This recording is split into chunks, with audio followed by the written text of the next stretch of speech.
I stood there, my glasses missing, the table around me blurring into a haze.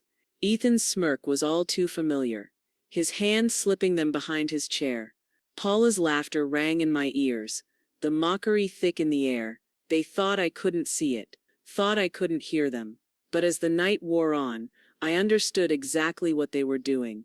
And the moment I walked out that door, I started taking back what was mine. Before we begin, may I ask, where in this big, beautiful world are you listening from?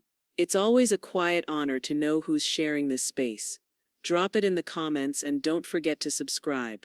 Marian Blake paused at the threshold of the dining room, blinking against the low amber glow of the chandelier.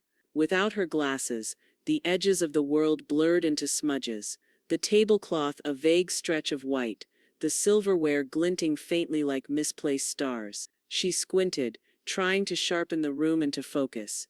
Ethan noticed first. Her son leaned back in his chair, smirk curling at the edge of his mouth. With a flick of his wrist, subtle enough that Paula's eyes sparkled in on-the-joke recognition, he slid Marian's glasses from the sideboard where she had set them earlier and tucked them behind his chair.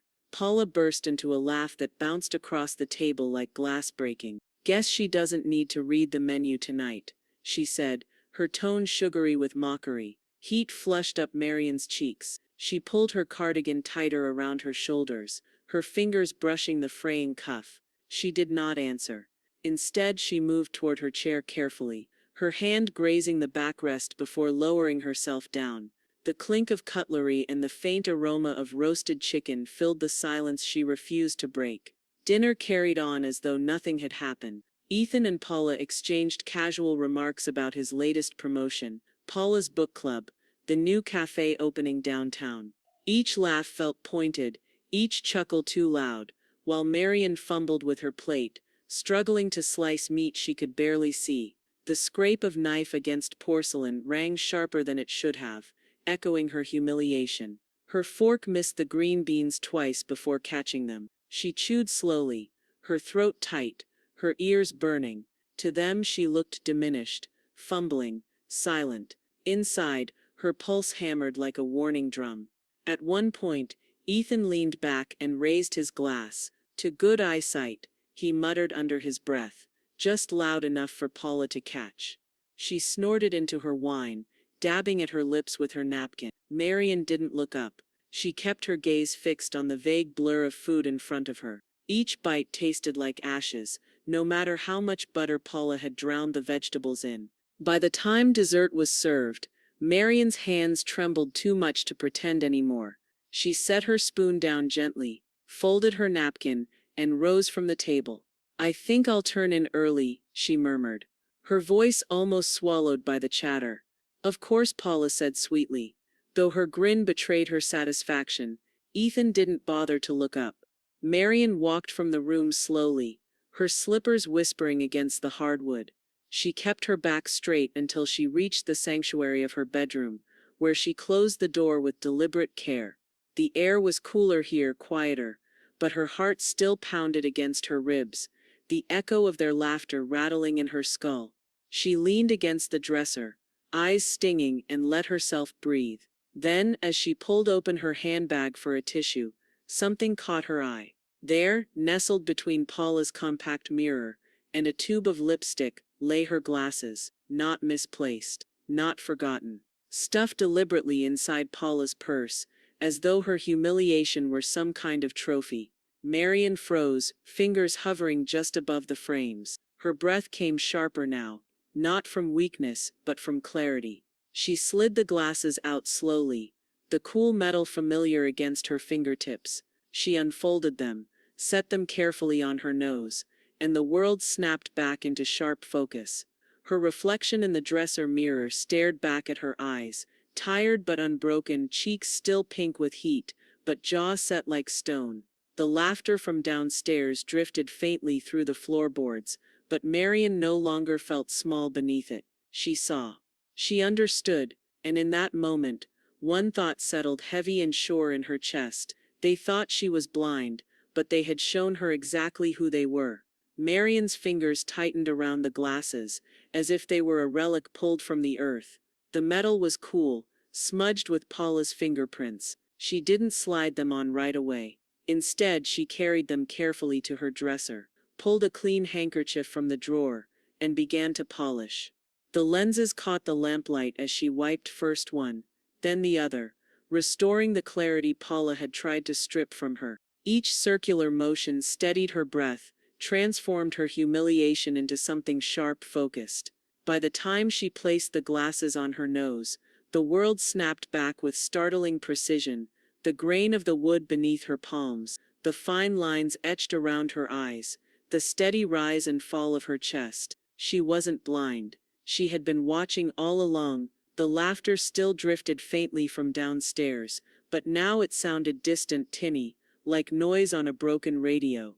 What mattered was the resolve building in her bones. Her phone sat on the nightstand. She picked it up and scrolled to Janet's number. Her oldest friend. The line rang twice before a familiar voice answered, sharp and brisk even at night. Marian, everything all right? Marian's throat tightened. They hid my glasses, Janet, at the dinner table. Ethan tucked them behind his chair, and Paula laughed like I was a joke. A beat of silence. Then Janet's tone cut through like steel. Don't let them treat you like a prop. You hear me? You're not some puppet for their amusement. Marian pressed the phone tighter to her ear, her hand trembling, though not from weakness now but from fire. I won't. Good. Janet's voice softened slightly. You've got too much sense and too much pride to let their cruelty go unanswered. Make them see, Marian. Make them see you. When the call ended, Marian sat in the hush of her room, her glasses perched firmly on her nose, her reflection staring back at her with quiet fury. She had always preferred silence over confrontation, patience over outburst. But tonight, silence had been twisted into weaponry against her. It was time to sharpen her own. She rose from the bed and crossed the room to the old oak file cabinet in the corner. The bottom drawer groaned as she pulled it open, the smell of paper and faint cedar filling the air. Her hands sifted through manila folders, each one labeled in her careful handwriting. Medical records, mortgage, insurance, estate. Her fingers paused on the last, estate. The tab was worn from years of use, the edges slightly curled. She slid it free, her heartbeat rising as she placed it on the desk. Inside lay the documents she had signed years ago, when Ethan still called her mom with warmth, when Paula still feigned sweetness. The top page listed the heirs. Ethan Blake, Paula Blake. Her stomach clenched, the ink blurred for a moment as though the page itself was mocking her. They were the ones who would benefit from her silence, her patience, her obedience. Not anymore. She stacked the folder neatly, her hand resting on it like a claim. She hadn't decided exactly what she would do yet, but she knew this much. They had mocked her vision, but she saw them with clarity now. Downstairs, a chair scraped loudly against the floor, followed by Paula's tinkling laugh. The sound no longer stung. It only confirmed what Marian already knew. This house was no longer safe ground.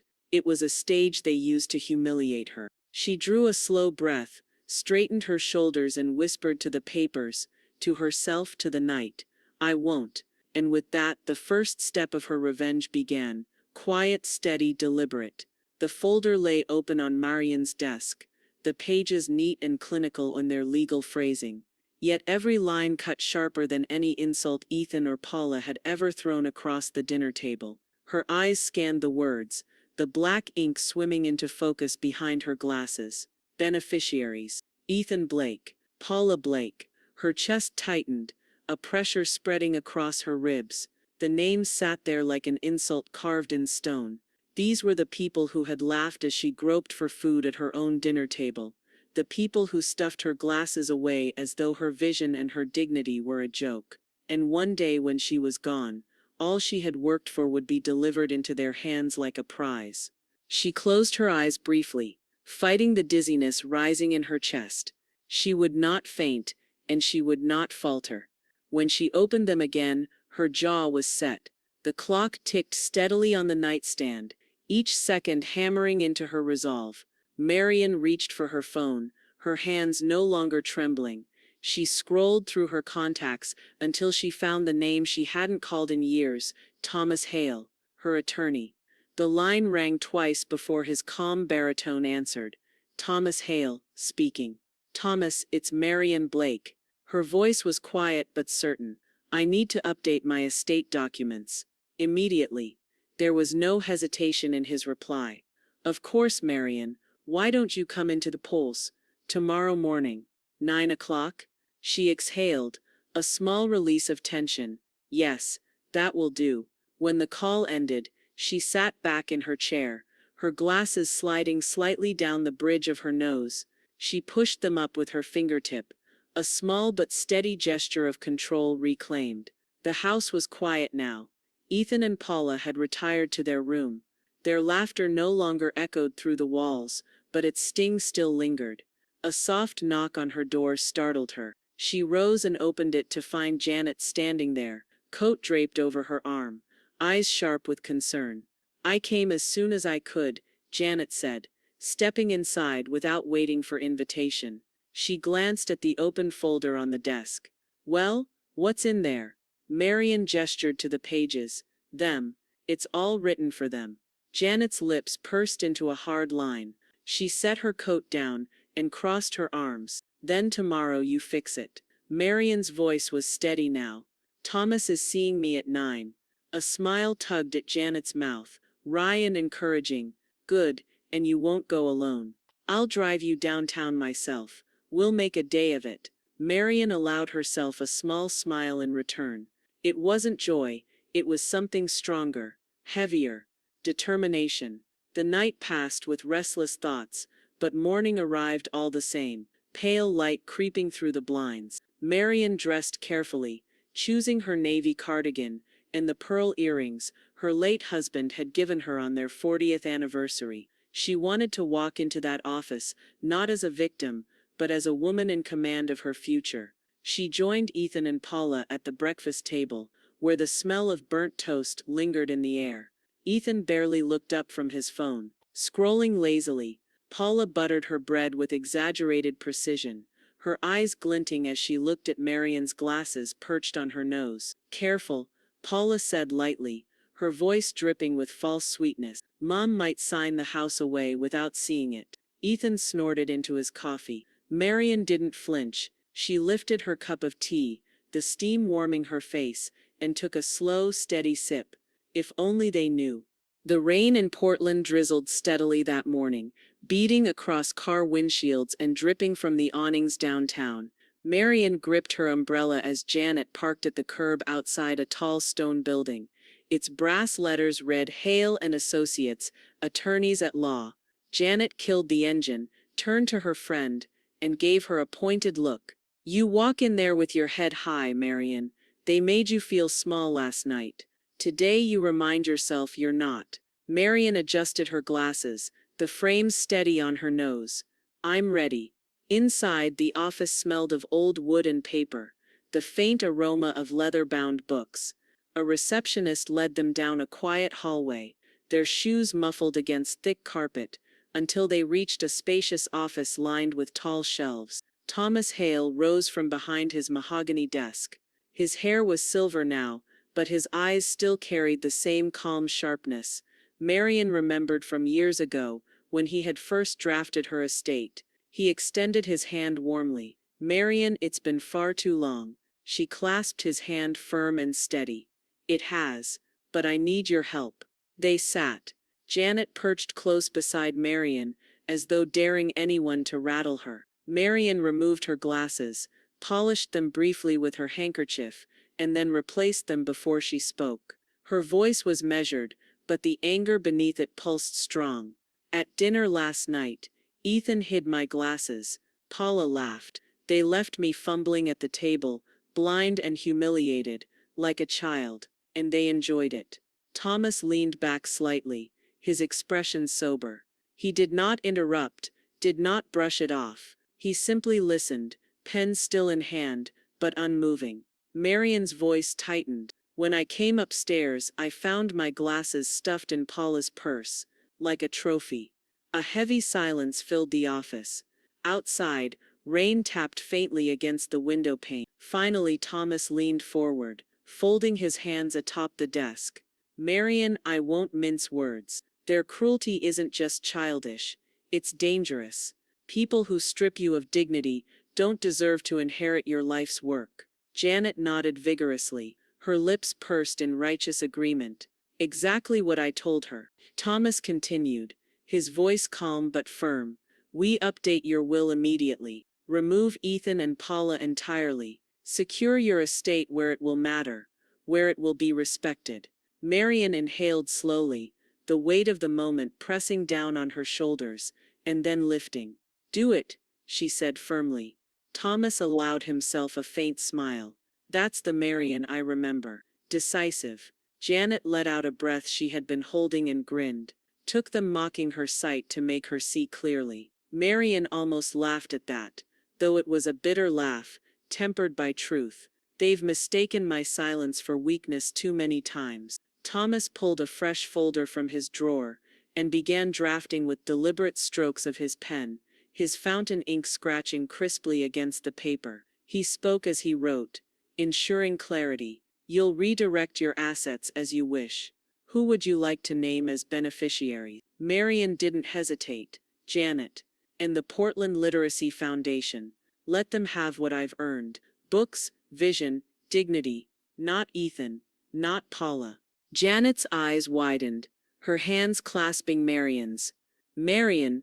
Marian squeezed back, her gaze steady. You've been more family to me than they've ever been. By the time Thomas looked up, the pages were nearly filled. All that remains is your signature, he said, sliding the fresh draft across the desk. The pen felt lighter than Marian expected when he placed it in her hand. She read through each line, savoring the clarity of every word that erased Ethan and Paula from her legacy. Then she signed. Once, twice, again. Each stroke steady, unshaken. Thomas collected the pages, aligned them neatly, and pressed his notary seal with a firm stamp. The embossed mark caught the lamplight, final and irrefutable. It's done, he said. Marian leaned back, her chest expanding with a long, freeing breath. The burden that had sat like stone inside her seemed to crumble into dust. Janet smiled wide, her eyes fierce with satisfaction. Now that is justice served. Thomas tapped the folder gently with his pen, then looked Marian in the eye. His words carried weight, deliberate and unyielding. You want them invisible? He asked softly. Marian nodded once. Thomas's lips curved into the faintest edge of a smile. Then we'll make them disappear. The stack of papers sat before Marian like a silent battlefield, each line of legal ink a weapon, each page a shield. The office smelled faintly of ink and polished wood, the rain outside tapping steadily against the tall windows. Thomas slid the final draft toward her, his tone calm but firm. This is the version that matters, Marian. With your signature, the old estate plan vanishes. Ethan and Paula, gone from it entirely. Marian adjusted her glasses, scanning the crisp black print. Her eyes lingered on the section titled Beneficiaries. The names that once stood there, Ethan Blake, Paula Blake, had been struck from the page like ghosts erased from history. In their place, Janet Cole and the Portland Literacy Foundation. Her chest rose and fell with a deliberate breath. She reached for the pen, its weight heavy in her fingers. Janet, sitting close beside her, whispered, "This is it, Marian. This is where you take yourself back." The scratch of the pen echoed through the office as Marian signed her name across the first page. Then the second, then the third. Each stroke steadier than the last, each curve of her signature another chain broken. When she finished, she set the pen down and pushed the papers toward Thomas. Her shoulders loosened, her hands no longer trembling. She had never realized how much of her body carried the weight of silence until this moment of release. Thomas flipped through the pages with meticulous care, ensuring every signature was where it needed to be. Then he pressed his notary seal onto the final page, the sharp click of the embossed ringing like a gavel. He stacked the documents neatly and set them aside with a finality that filled the room. "It's done," he said. Marian let out a breath she didn't know she'd been holding. I feel. She paused, her lips parting into a small, astonished smile. Lighter. Janet stood, unable to contain herself. She wrapped Marian in a firm hug that smelled of lavender perfume and rain-dampened wool. You're free of them. Finally. Marian held her back, her glasses pressing slightly against Janet's cheek. Yes, she murmured. For once I truly am. The moment lingered, rich and quiet, before Thomas leaned back in his chair, tapping his pen against his palm. His eyes sharpened with thought. There's one more thing you could consider, he said. Marian turned toward him, brows raised. What's that? Thomas set the pen down deliberately and steepled his fingers. A decoy.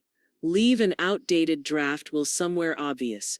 Your desk, a drawer. Something for Ethan to find if he snoops, as I suspect he will. Janet's mouth curved into a sly smile. The bait, Thomas nodded. Exactly. It will feed their arrogance.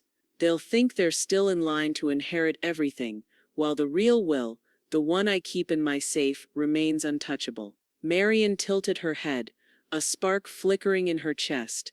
The thought of Ethan smirking over a worthless piece of paper, blind to the truth, filled her with a quiet satisfaction she hadn't expected.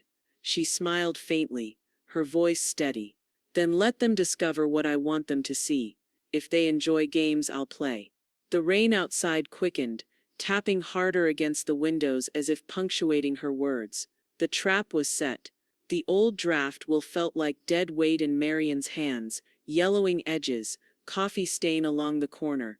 Ethan and Paula's names neatly typed across the beneficiary lines like a promise she no longer owed.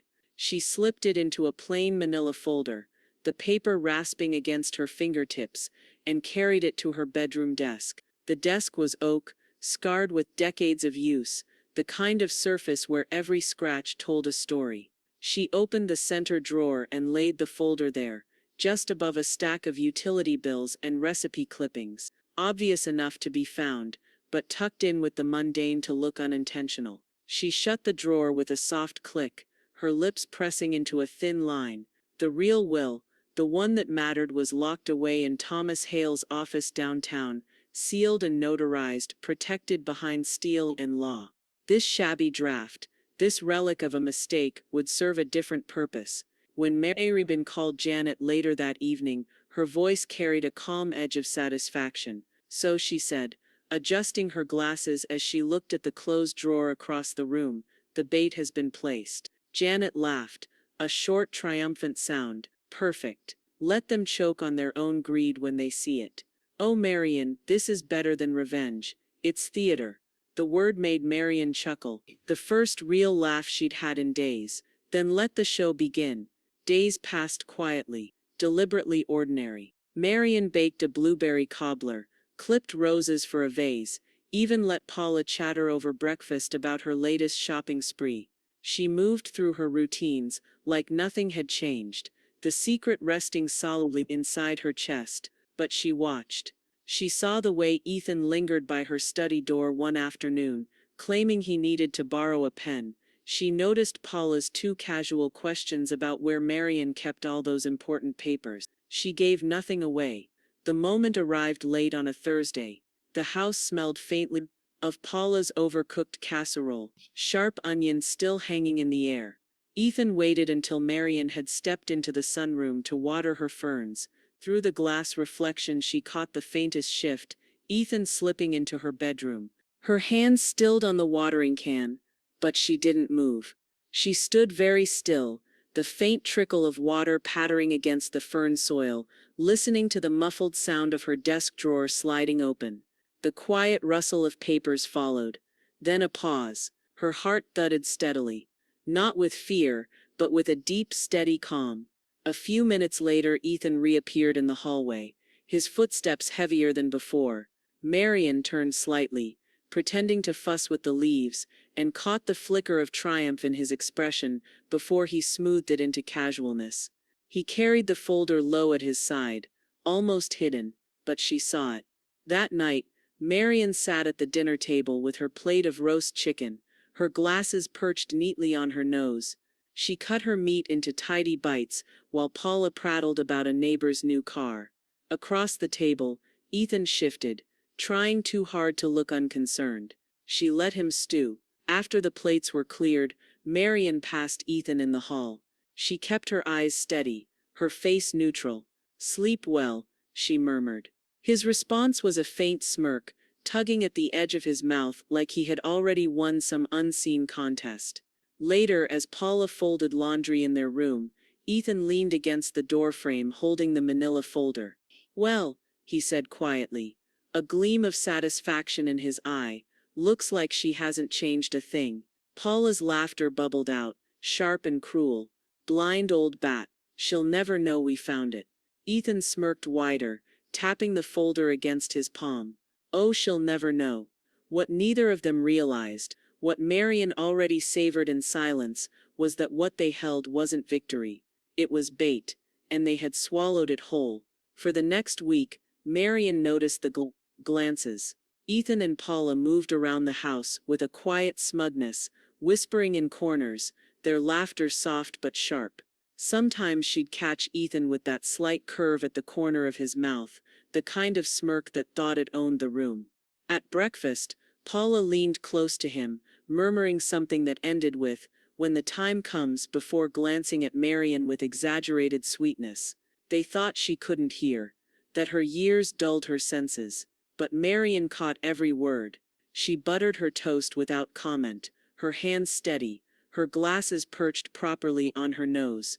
Acting oblivious was easier than speaking.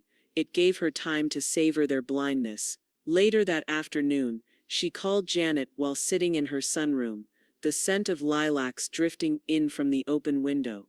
"They've found the draft," she said simply. Janet barked a laugh that startled even the robin perched outside. "Good. Let them They're strutting over ashes while the real fire's in Thomas's vault." Marian allowed herself a small chuckle. "I don't even have to fight them anymore. They're doing all the work, imagining themselves secure." "That's the beauty of it," Janet replied, her voice sharp with delight. "They think they're in control. Meanwhile, your legacy is untouchable." The reassurance warmed Marian more than the afternoon sun. She leaned back in her chair, letting the breeze lift a strand of her silver hair, feeling the calm settle deep in her chest. The secrecy was her strength, an armor Ethan and Paula couldn't pierce, no matter how many drawers they rifled through. She returned to her daily rhythms with a quiet satisfaction. In the mornings she clipped herbs from the small garden, inhaling the tang of basil and rosemary. She polished her reading glasses until the lenses gleamed. She spent evenings journaling by lamplight, the steady scratch of her pen soothing her thoughts. But Paula never missed an opportunity to jab. "Careful with that knife, Marian," Paula said one night while Marian was slicing carrots. "We wouldn't want you to confuse your fingers for vegetables at your age." Ethan chuckled low under his breath. Marian paused mid-slice, her face expressionless. Then she set the knife down, turned slowly, and met Paula's gaze through clear glass lenses. The silence stretched, heavy and cold, until Paula shifted and looked away. Marian resumed her cutting without a word. Inside, she smiled. Words weren't always necessary to remind someone of their place. The house settled into that uneasy balance, Ethan and Paula basking in false confidence, Marian quietly savoring her private victory. Evenings were filled with forced conversations, Paula dropping hints about future plans, Ethan nodding like a man already counting money that wasn't his. Marian let them build castles in the air. She had her own fortress. On a quiet Tuesday morning, while Marian was arranging freshly cut daisies into a vase, the phone rang. The landline's sharp trill echoed through the hall, startling the silence. She wiped her hands on a towel and answered.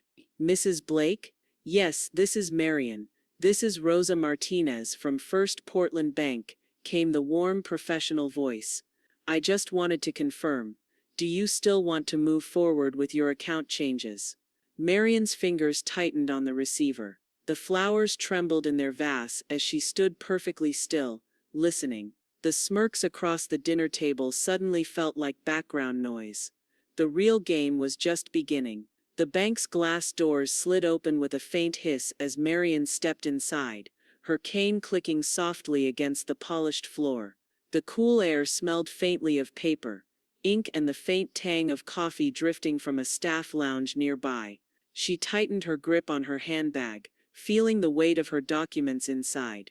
Every step she took into the marble-floored lobby felt like crossing a threshold, from helplessness to control. Rosa Martinez, crisp in a navy blazer, greeted her with a warm smile. "Mrs. Blake, right on time." Marian returned the smile, her lips thin but firm.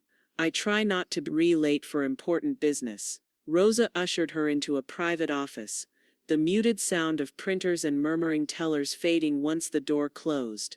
The room smelled faintly of lavender polish, the desk neatly stacked with files. Marian sat, adjusting her glasses with steady hands. She could almost feel Ethan and Paula's smug laughter lingering at home, but here, their reach stopped cold. "I understand you'd like to update your accounts?" Rosa asked, opening a folder. "Yes," Marian said, her voice sharp with decision. "I want all my beneficiaries changed to match my new estate documents. Effective immediately." Rosa's pen hovered. "Do you wish to keep Ethan and Paula listed at all?" A small laugh escaped Marian's throat, short and humorless. "No, they've already taken too much from me without touching a dollar." For a moment silence filled the office, broken only by the scratch of Rosa's pen as she made notes. Marian's eyes wandered across the polished oak shelves, the faint ticking of a wall clock marking each second, like a drumbeat of freedom. Rosa slid the forms across the desk. "Here we go. You'll designate your new beneficiaries here. It will override any previous designations." Marian uncapped the pen, the faint click ringing louder in her ears than it should. Her handwriting was steady, deliberate, as she listed Janet's name first, her friend who had given her back her voice, and then the Literacy Foundation, the cause that had meant something since her days volunteering at the senior center. When she was finished, she slid the papers back, the ink still fresh, smelling faintly metallic. Rosa looked them over carefully, then nodded. "It's done. And don't worry, this information is strictly confidential. No one will see these changes but you and me." The relief that swept through Marian was like a deep breath she hadn't taken in years. Her chest felt lighter, her back straighter. For the first time in a long while, she wasn't someone's burden, she was her own protector. When she stepped back out into the bright Portland afternoon, the world looked sharper through her lenses. The hum of traffic on the downtown street felt like applause, the smell of roasted coffee beans from a nearby cafe sweet instead of bitter. She walked taller, her chin lifted, her cane striking with quiet confidence. Later, when she told Janet over tea at the kitchen table, Janet nearly clapped her hands like a child at a parade. "You actually did it," she whispered, eyes wide with delight. "I did," Marian said, her voice calm but resolute. Janet leaned back, grinning. "Then that's one more chain off your neck. I swear, Marian, you could write a handbook on how to outsmart vipers." Marian chuckled, sipping her tea, the steam fogging her glasses for a brief moment. The taste of chamomile was smooth, grounding. She let the warmth spread through her, savoring the moment. That night, dinner felt different. Ethan and Paula chatted idly about nothing. Paula complaining about the neighbor's lawn, Ethan grumbling about traffic. Marian kept her focus on her plate, carefully slicing chicken, her hands steady. But then Ethan set his fork down with a sharp clink. He leaned forward, his eyes narrowing, voice deceptively casual. "Mom," he said, "why were you at the bank today?" The air stilled. The sound of Paula's fork against porcelain froze. Marian's knife hovered mid-slice. Her heart thudded once, hard, but her face remained unreadable. Ethan's question hung in the air like a knife suspended by thread. "Why were you at the bank today?"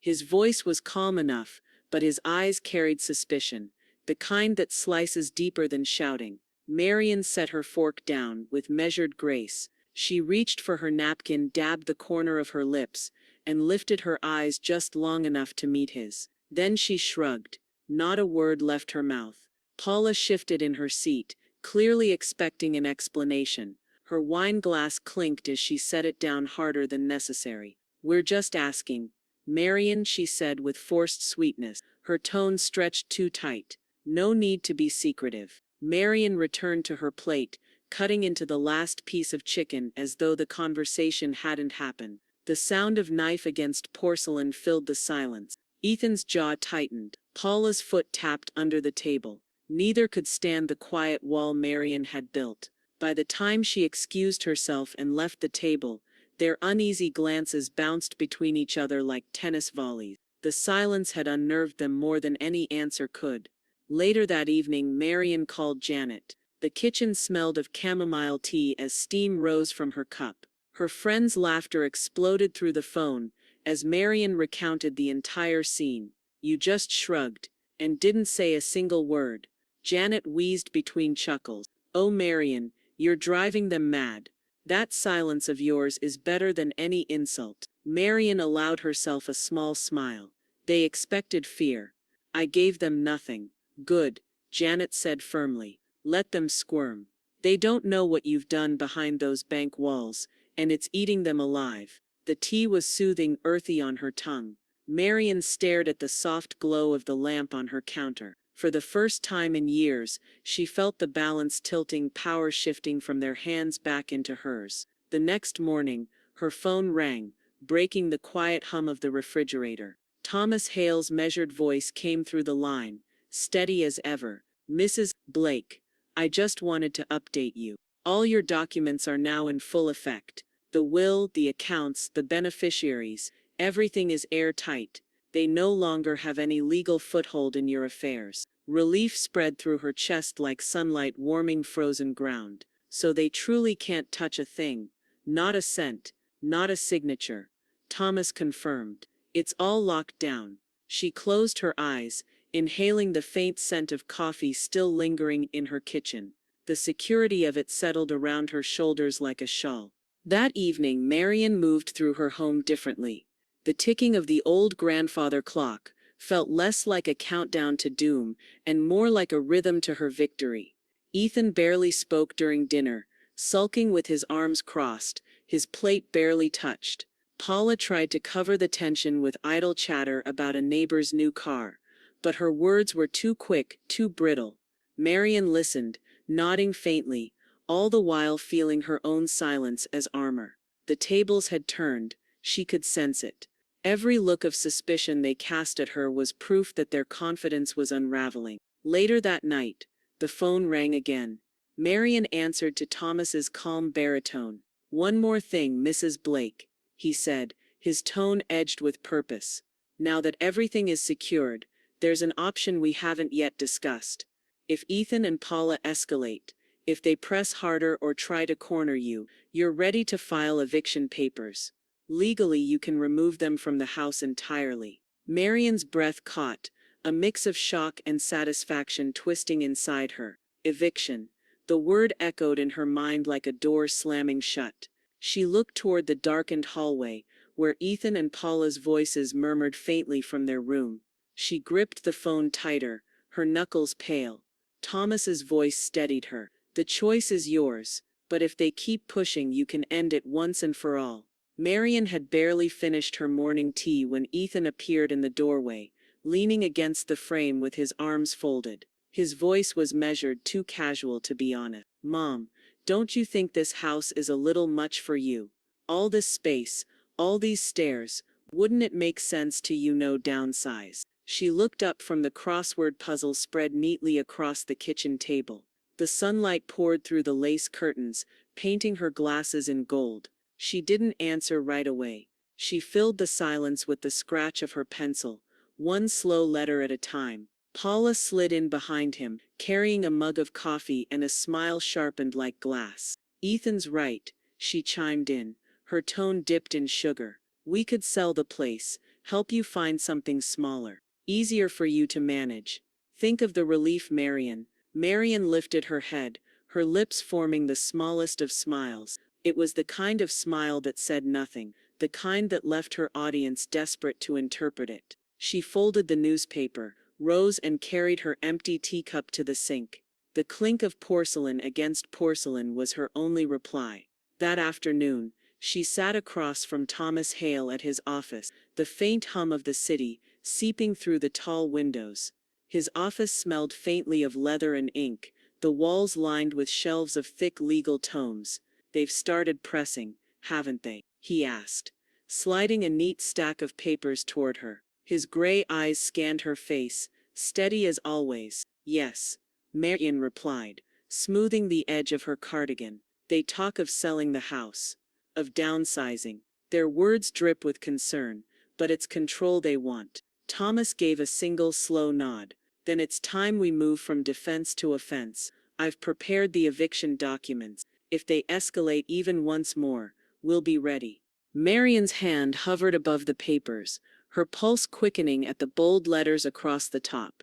Notice of eviction. She let her fingers settle on the page, feeling the weight of it. Heavy, decisive, liberating. That evening, Janet joined her at the diner downtown, the booths buzzing with the low chatter of families and the smell of frying bacon lingering in the air. "So?" Janet leaned forward, her eyes sparkling. Marian allowed herself a small grin, one that spread wider when she lowered her voice. "Thomas has prepared everything. All I need is the push, and they'll get their notice." Janet slapped her palm against the table, making the cutlery rattle. "Serve it hot," she laughed. "Don't let it cool." "Oh, Marian, this is better than anything on television." The waitress brought their pie, apple, steaming and fragrant. Marian took her first bite, the cinnamon and sugar melting on her tongue. For the first time in weeks, her appetite matched her resolve. Back at the house, the atmosphere had thickened. Ethan hovered near the hallway, watching her every move. Paula drifted like smoke, her whispers curling into Ethan's ears. They had no idea Marian had already struck the match. In her room, she opened her drawer and pulled out a small notepad. She wrote down the date and time of every sly remark, every pressure-filled suggestion. The pencil scratched like a record of war. They believed they were wearing her down, cornering her. But Marian had never felt more solid. Each note she wrote was another brick in the wall between them. 2 mornings later, the phone rang. Marian answered, the receiver cool against her ear. "Mrs. Blake," came the voice of a sheriff's deputy, formal yet courteous. "We've received the documents from Mr. Hale. We'll be scheduling the delivery of the eviction notice. The official date is set for next week." Marian's hand tightened on the receiver, her heart racing not with fear, but with triumph. She murmured her thanks, then lowered the phone gently into its cradle. She stood in the middle of her kitchen, glasses glinting in the morning light, and let the silence stretch around her. A smile ghosted across her lips. They had no idea what was coming. The knock on the door came at 10 sharp, a firm rap that echoed through the hallway. Ethan, halfway down the stairs, frowned at the sound. Paula, still in her robe, called out, "Who is it?" her voice sharp with suspicion. When Ethan opened the door, the sheriff's deputy stood there, uniform pressed, clipboard in hand, a sealed envelope extended. "Official notice," he said, voice clipped with authority. "Eviction order." For a heartbeat, silence swallowed the house. Then Paula's shriek split the morning like glass shattering. "Eviction? Eviction? What is this nonsense?" She lunged forward, snatching the papers out of the deputy's hand, her face blotched red. "You can't just, she's our family. You can't serve this." The deputy remained steady, his expression unreadable. "It's legal and binding, ma'am. You've been given due notice. You'll have 30 days to vacate." Ethan's face flushed crimson, his fists balling at his sides. His chest rose and fell, breath ragged as he glared past the deputy into the kitchen, where Marian sat at the table. She didn't rise, didn't even flinch. Her reading glasses rested low on her nose, the crossword puzzle open in front of her. She penciled in one more letter before looking up. "Thank you, officer," she said softly, her voice calm as still water. The deputy tipped his hat. "Ma'am?" Then he turned and walked back toward the patrol car parked at the curb. The front yard had become a stage. Neighbors leaned on fences, watering cans paused midair, conversations stilled to whispers. The paper crackled in Paula's trembling grip as she stormed back inside, waving it like a torch. "This is insane," she screamed, slamming the notice onto the kitchen counter so hard. Marian's teacup rattled. "You're throwing us out? Your own son? Your family?" Marian reached for her tea, her fingers steady, the aroma of bergamot curling up from the porcelain. She sipped, eyes never leaving Paula's contorted face. "The law says otherwise." Ethan's voice shook as he thundered. "You'll regret this, Mom. You don't know what you've started." From the porch across the street, Janet leaned against the railing, grinning ear to ear. She raised her coffee cup in a mock toast, her eyes glinting with pride. A couple of neighbors turned away, whispering, but Janet stayed put, her loyalty fierce and visible. The air buzzed with tension, the scent of fresh-cut grass, mixing with Paula's perfume, and the acrid tang of anger rolling off Ethan. Inside, the house felt hotter, the silence thicker, as if the very walls were holding their breath. Paula paced like a caged animal, her slippers slapping against the hardwood floor. "We've done everything for you, Marian, and this is how you repay us." Marian set her teacup down, the porcelain making the faintest click against the saucer. Her hands folded neatly on the table. "You've done everything for yourselves," she said evenly. "Now you'll have 30 days to do something else." Ethan slammed his fist onto the counter, the wood groaning beneath the force. "You think you're clever, but you'll see. This isn't over." Marian didn't move. Her stillness was her weapon, her silence heavier than any scream. The eviction notice lay between them like a drawn sword. The tension cracked when Paula suddenly burst into tears, collapsing into a chair. Her sobs filled the kitchen, shrill and desperate. Ethan stood over her, his chest heaving, his glare locked on Marian. She adjusted her glasses and returned to her crossword. One more blank filled, one more word finished. To her it was as routine as breakfast. To them it was the sound of defeat. Outside, the deputy's car pulled away, gravel crunching under the tires. Neighbors drifted back into their homes, whispering fading into distance. Janet finally crossed the street, her sandals slapping against the pavement, and gave Marian a conspiratorial wink through the window. Marian allowed herself the smallest of smiles. Calm, deliberate, unshaken. But Ethan's voice cut through the quiet, filled with rage and venom. He leaned forward, his words spitting like fire. "You'll regret this, Mom." The sound lingered in the air, heavy with promise and threat, as Marian's pencil hovered above her crossword, ready for the next word. The morning after Ethan's roar of rage still clung to the walls, Marian moved through her kitchen like a woman untouched. The kettle whistled a steady tune, steam curling into the air.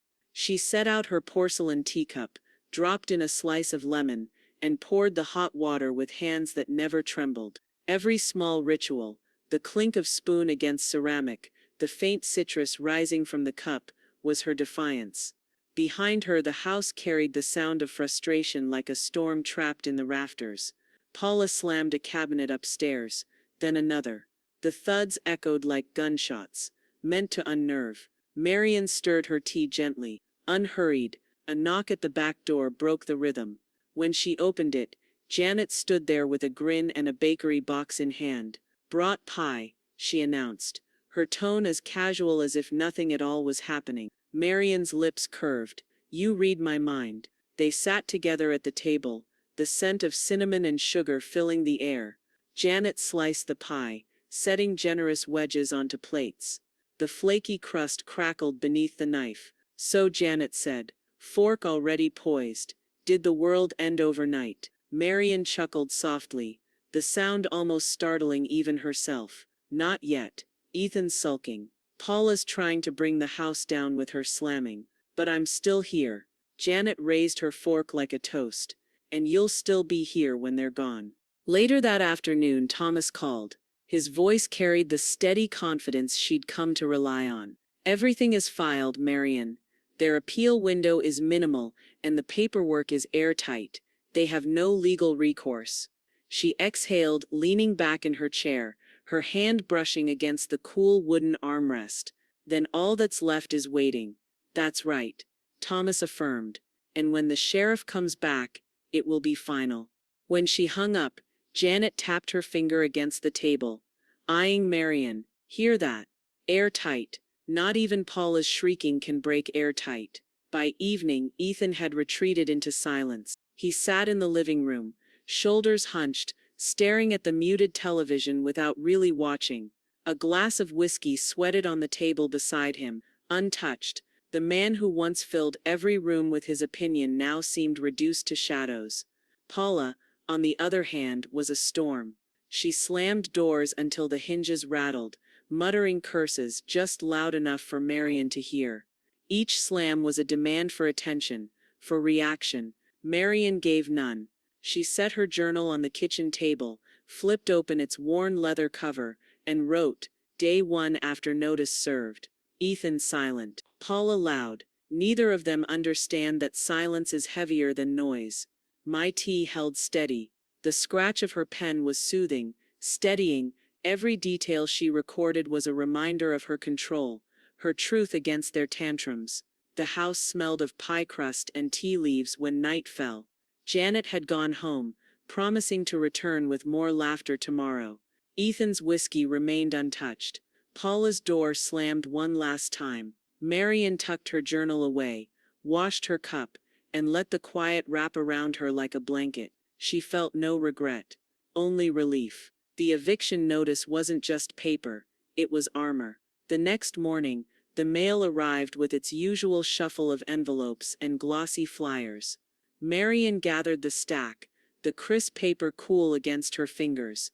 Bills, catalogs, circulars, until she reached the thick official envelope at the bottom. Her eyes sharpened behind her glasses as she slid her finger under the seal. The letter inside bore the sheriff's seal, the final date of eviction stamped in bold. It was real. It was imminent. Marion folded the letter neatly, set it on the table beside her tea, and smoothed the paper with her palm. The house was hers again. The sheriff's cruiser pulled up to the curb, its lights off, its presence quiet but undeniable. The neighborhood seemed to pause with it. Lawnmowers cut, dogs hushed, curtains shifted. A knock followed, heavy and deliberate, rattling the front door. Ethan opened it with a scowl, his arms crossed like a defiant child. Behind him Popple sniffed something sharp under her breath. The sheriff held up the official document, his tone professional, steady as steel. "Mr. and Mrs. Blake, it's time. You've been ordered to vacate the premises today." Paula's shriek tore through the house. "This is a mistake. This is her house. She's senile. She doesn't know what she's doing." The sheriff didn't flinch. He simply handed her the papers. The seal gleamed in the sunlight streaming through the door. "It's all been verified. You need to start packing now." Boxes scraped across hardwood. The sound of tape being ripped, the slamming of drawers, each noise was laced with bitterness. Ethan stomped through the hallways, tossing shirts and papers into boxes with careless rage. Paula muttered curses with every armful she stuffed into a bag, her voice rising and falling like a saw against wood. Through it all, Marion sat in her armchair at the end of the hallway, her glasses perched neatly on her face. Her hands rested on the carved oak armrests, steady and calm. She watched them pack, not with cruelty, but with a certainty so strong it made their anger small. Neighbors had gathered outside by then, whispering across lawns. Mrs. Peterson from next door leaned on her cane, her mouth curved in quiet satisfaction. A young couple down the street stood arm in arm, murmuring as the sheriff supervised Ethan's furious loading of boxes into the back of his car. For once Marion felt seen, not as a frail old woman to be mocked, but as someone who had stood her ground. Their nods carried weight, silent approval, vindication. Janet appeared beside her, slipping through the door with a small grin. She laid a gentle hand on Marion's shoulder, the familiar scent of lavender and rain clinging to her coat. "You did it," Janet whispered, her voice low but fierce. Marion's lips curved into a small smile. "No," she said softly. "They did it to themselves." Janet squeezed her shoulder, grounding her. When the last of the boxes thudded into the trunk, Ethan turned, his face red and eyes glassy. "You'll regret this, Mom," he spat, his voice shaking. Marian simply adjusted her glasses, the light glinting off the lenses. "No, Ethan. I won't." The sheriff closed the trunk with finality. Ethan and Paula climbed into the car, slamming the doors hard enough to rattle. The engine roared, then carried them away from the curb. Their silhouettes shrank down the street until they were gone. The silence afterward felt like the first deep breath after years of shallow ones. Marian rose slowly, walking through the house room by room. Each space was still hers. The smell of lemon polish in the dining room, the faint creak of the stairs, the way the afternoon light streamed through the bay window. Her steps were steady, her glasses resting perfectly on her nose. She saw it all clearly. This was her home, her peace. Yet even as she breathed in that freedom, she felt something more stir inside her, a final act waiting to be sealed. Later that week in Thomas's office, she adjusted her glasses and signed another set of documents. This time her pen carved a new certainty into her estate. Everything, house, savings, all of it, would go to the Portland Literacy Foundation. No drafts, no decoys, no heirs waiting in the wings. As Thomas stamped the final seal, Marian felt her lips curve into a satisfied smile. Ethan and Paula had lost more than a house. They had lost their future. The finality of ink on paper carried more weight than any gavel. Marian steadied her glasses, the pen poised in her hand. Across the mahogany desk, Thomas Hale slid the document toward her with calm precision, each page neatly tabbed for signatures. "This one," he said, tapping the margin gently. "This is where you define your beneficiaries." Her hand didn't tremble. With each stroke of her pen, Ethan and Paula faded from her future. When she reached the line naming her heirs, she wrote 2 words in deliberate script, Janet Cole. Then beneath it she added the Literacy Foundation, her eyes glinting as she remembered all the children she'd once tutored in reading. Those children had respected her more than her own blood. Thomas adjusted his glasses, reading over the clause she dictated. "This estate is left in recognition of dignity and respect, qualities more valuable than inheritance." He gave her a subtle smile. "Poetic." "Final." Marian nodded, the quiet hum of the office clock filling the space. "They need to understand what they lost, and what they threw away." Janet, seated beside her, beamed. "I've never been prouder of you," she whispered. "They thought they could shrink you, but you've never stood taller." The notary's seal pressed against the page with a decisive snap.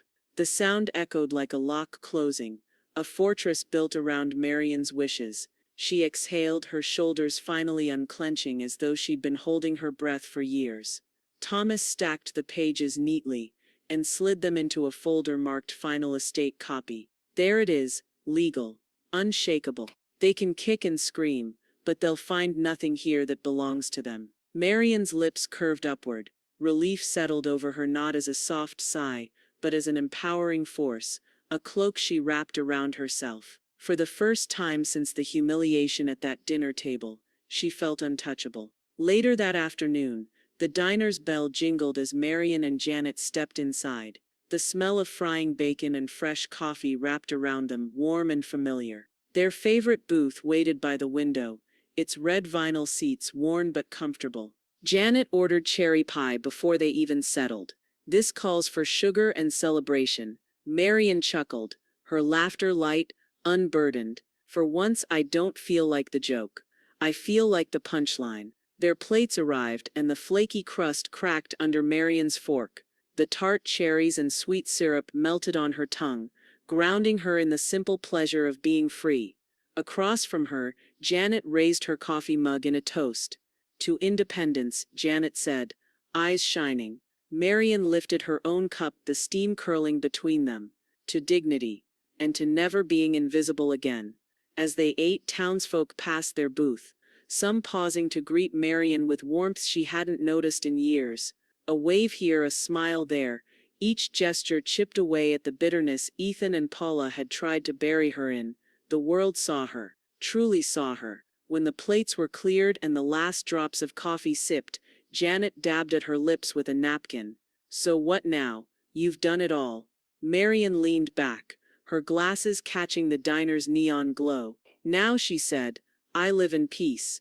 And let them stew in their absence.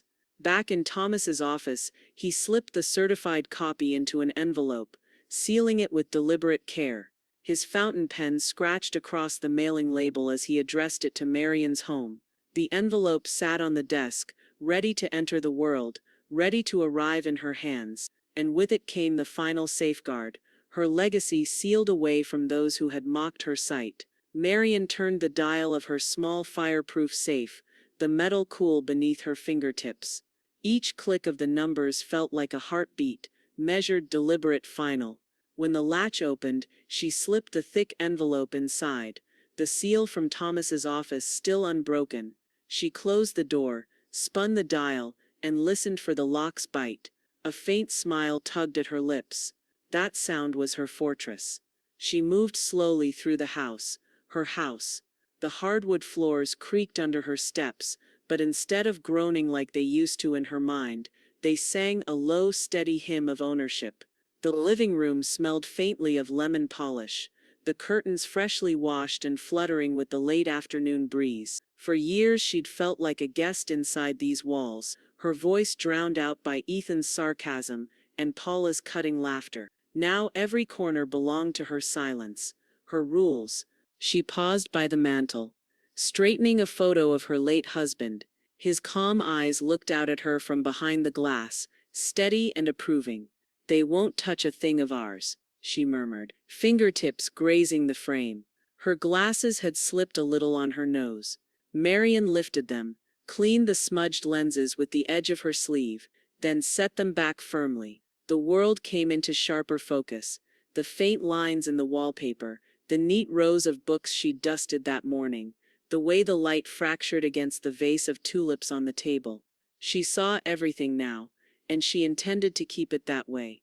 In the front room, she lowered herself into her favorite armchair by the wide window. The fabric hugged her like an old friend.